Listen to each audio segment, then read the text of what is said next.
Hello everyone, Storm 101 here. Today we'll be taking a look into the tropics, and as you can see here, it is very active out there right now. We have Hurricane Sally, which is going to be making landfall very soon, with winds of 100 miles an hour. Got Polite, expected to become a major hurricane very soon as well, with winds of 105 miles per hour, which have recently impacted Bermuda earlier. Then we got remains of Rene, which is likely going to be dying out into sea. We got Tropical Storm Vicky as well with 45-mile-per-hour winds. Then we got Teddy, which this is a storm to watch as well. There with uh, winds of 50 miles per hour. Got the service number two. Got a 50% chance of developing in the next 5 days. Then you got the system right here, low end 20% chance of developing, which I'm not really worried about that. So the storms are really going to be focused today is going to be Sally, Teddy. We'll also take a little bit of a look into Hurricane Palute there as well, but let's first take a look into Sally here, which at this point is starting to rapidly intensify again. Well, it's going on right now, but it did slow down just a little bit, but that was due to dry air. So let's go ahead and take a look into some things here. Let's first take a look into the warning cone here. The cone of uncertainty. We do expect this to make landfall, at least the center of the cone has it in the Mississippi Alabama state line. We do have hurricane warnings in effect for southeastern Louisiana into southern Mississippi, southern Alabama, and even to portions of the panhandle of Florida. Meanwhile, there is also tropical storm warnings for portions of the Florida panhandle as well.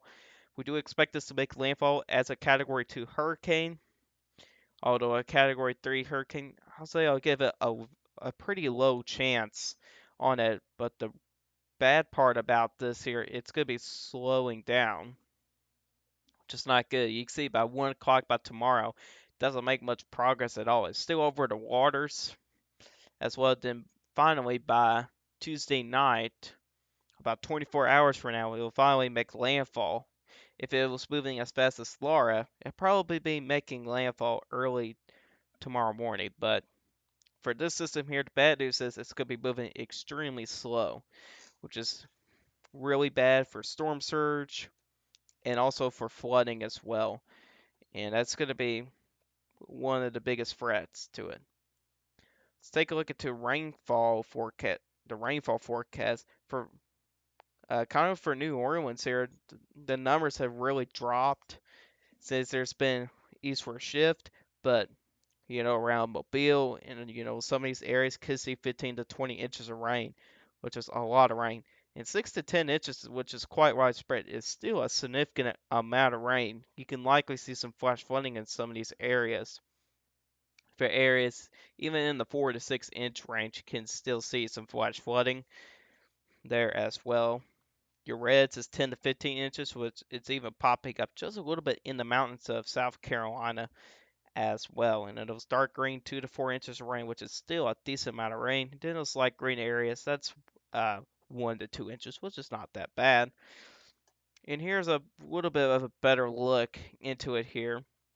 As you can see here, for those rainfall amounts, pretty much 10 to 15 inches of rain in these very dark uh, browns there. That's like 10 to 15 inches of rain or higher than that. So yeah, there's definitely going to be a lot of rain coming from this system here. Now, storm surge is going to be another big concern. You can see here the storm surge forecast. Still pretty much the same as from the last update here, but some of the highest for storm surge is look a bit between the mouth of the Mississippi River into Ocean Springs with 7-11 feet storm surge. And then around Mobile Bay, could see 6 to 9 feet of storm surge. That's been upgraded. The Alabama and Florida state border could see really around 4 to 7 feet of storm surge, and then 1 to 3 feet anywhere from the Walton and Okaloosa County line to be honest, I don't know how to pronounce that still. So, but yeah, on that. Storm surge is likely going to be quite widespread into some of these regions in here. Now, 1 to 3 feet, it's not that bad, but when you get to 7, 11 feet, it's quite significant there, and it could be a life-threatening situation there. So, storm surge is going to be a huge issue there as well. So let's take a look to now. Let's take a look at model guidance here, and we had a huge burst of convection most of the day today, but now some dry air has tried to get into the center circulation, and that's some good news because that's going to slow down the intensification this evening.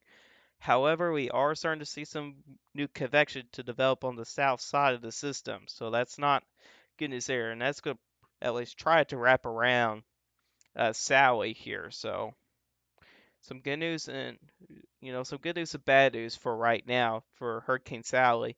Now, if this dry air really gets into circulation, it may start to weaken before landfall, which is good news there, at least for wind wise. It doesn't really change all that much for rainfall wise.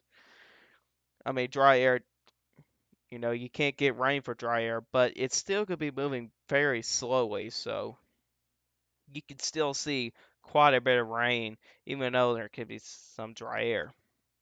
Here's the track forecast from the hurricane model, so you can see a pretty decent agreement. It's actually going to be in Alabama, looking to be where most of the agreements looking to be. So we're probably going to see a more of an eastward shift. But you can see here how long the system can stick around, as well about the hours. In the next 3 days, it'll be at the Alabama and Georgia state line there as well. So I mean, it's going to be sticking around for a while. Here's the ensemble track here. You can see here makes landfall a little bit, at least the mean makes it landfall a little bit further to the west there as well. But these are different forecast runs. This is 18Z and the hurricane models are at 0Z there as well.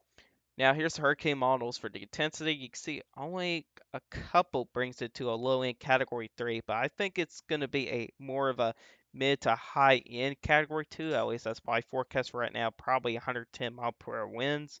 Look it to be the max, even though it is at 90 miles an hour. But it may have a chance of becoming a low end category 3 hurricane, which would be, or unless Polite does become a major hurricane before Sally, those would be the two hurricanes that will have the better chance of becoming a major hurricane than everything else. So, if that's the case, then we'll be up to 3 or 4 major hurricanes into the hurricane season. So, but otherwise, here, Hurricane Sally definitely going to make a big impact into portions of Louisiana, Mississippi, Alabama, and the Florida Panhandle. With tons of rain, storm surge, strong winds as well. So this is definitely going to have a major impact into some of those regions. So be prepared for some major impacts. So that's pretty much it from Hurricane Sally. I think the next one we're going to want to talk about is Teddy here. Oh yeah, Teddy.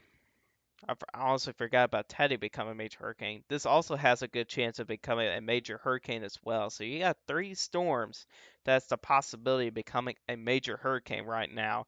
Teddy, Polute, and even Sally. So it is still to expect to stay down as a tropical storm about really early tomorrow. But then when it gets to the afternoon, it'll become a hurricane. Then by 2 p.m. on Thursday, it'd be expected to be a major hurricane. But look where it's going. It's heading right towards Bermuda, and that's a big concern from Teddy. Now, so far, there's no threat to the United States, but there's a threat to Bermuda, and they just got hit by a hurricane, and that was Polute, which it was forecasted to be a little bit worse. But good news is it's Category 1 hurricane, but this one here may pack a pretty good punch for Bermuda, so Bermuda needs to stay high alert from Teddy here. Definitely a big concern here for Bermuda right now. And it'd be terrible if Bermuda does get a direct hit from Teddy uh, there as well. So let's take a look at Teddy here. Now, it is starting to get better organized. You got some convection trying to develop around the main circulation here. So there is some organization going on. Here's the hurricane model tracks, and you can see here it may just curve just enough right movement or east movement that it may just miss Bermuda to the east, which is a possibility. You can see a few models do bring it a curve to miss Bermuda to the east. That's some good news there, but you could still potentially get strong winds there. At least hurricane force if that verifies.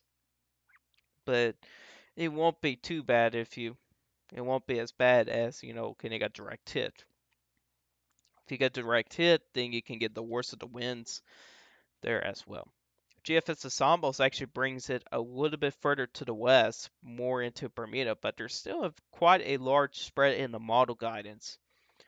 You can see here, a few hundred miles to the east and a few hundred miles to the west. So quite a spread, east of Bermuda and west Bermuda is what I'm saying there by miles. But so there's still high uncertainties from the GFS ensemble track, although the hurricane models are handling it a little bit well. Although the GFS parallel, ensemble has a little bit more, contrasted to one particular region. You can see about a big cluster of models kind of right in here. Bermuda is somewhere in there, somewhere in this region in here. It's hard to tell where it is with all those hurricane models on top of each other and covering over. Here's the intensity guidance here. I do expect it does have a pretty good chance of becoming a major hurricane, but definitely gotta watch from this model here though. It does bring it to a category 4 hurricane, which I think it's kind of a possibility there. Also, National Hurricane Center did mention about Teddy. Then the models are not maybe could underestimate potentially from Teddy. Although I can't quite remember, although they did say something about the hurricane models from for Teddy about the system here. So we definitely need to watch the models kind of closely here with Teddy here as well. So to keep in mind of that. So Bermuda needs to be high alert for Teddy, even though they just got it about a hurricane. They definitely need to be high alert for Teddy for right now because it looks like it may head towards their direction. But for right now, it does not have a threat to the United States at this point. So that's good news for the East Coast of the United States. Now, we're going to lastly talk about Polite right here, which Bermuda just got impacted, which is now moving away. You can see it's forecast to be a major hurricane by tomorrow morning. Definitely gotta watch for this movement though. You can see it makes a sharp southward turn to the south. Probably some ridging or somewhere in there, but definitely gotta watch for that southward turn though. It could come back around again. That's what I'm most worried about if it can curve back, but there is some quite cooler waters in those regions there, so that's likely gonna die down quite a bit. And maybe could potentially kill it. So that's a possibility there, but we'll keep an eye on Puate as well. And we could take a look to hurricane models. So you can see there's some convection getting around the system, but you can see by the hurricane models here, there's not really a disagreement at all to the track. But you can see that with the intensity here, likely going to die down into a tropical storm as well, but definitely got to watch of how this is going to turn out for Polite when it makes that southward turn, see how the environment will be in that region as well. Because if it survives through it, it might make a turn back towards Bermuda, United States, but that's just a big time guessing game there. So we're not going to try to get into that. But we'll keep an eye on Polite very closely. But again, the storms that did not really quite cover this video. Renee likely going to die out. Vicky, no threat to land. We'll watch disturbance number 2 closely there as well. There's a possibility for some developing, and this one here, we're not really worried about that as well. But anyways, guys, this is all for you guys today. Hope you guys did enjoy this tropical update. If you guys like this tropical update, hit the like button. If you really do like my channel, hit that subscribe button. Hit the bell notifications so you never miss an upload. If you guys have questions about this, you can put a comment section down below. I'll answer your guys' questions. I'll see you guys in the next one. Goodbye.